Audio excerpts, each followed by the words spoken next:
भाई मु कुआडे शुणुची काली तुमे प्रबल छेचा खाइछ। नाई मो भाई तमे कोठु सुनल कि मु प्रबल छेचा खाइछि? नाई मिछ कुहनी मु जानिछि काली तुमे छेचा खाइछ। अरे नाई भाई सतरे छेचा खाई थांती जे हेले तांको टिके मु बुझेई देली सेहिति पे से माने मते छाडी देले।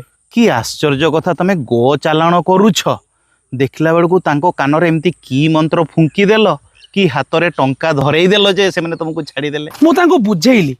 अच्छा भाई तमे मते गोटे कथा कहलो तमे बा गाई को गोमाता बोली भाबुछ से माने कहले हां मु तांको कहली ताले कोन गोमाता को घरे न रखी बाहर छाडी दबाटा कोन ठीक एटा कोन तांको पे ठीक सम्मान?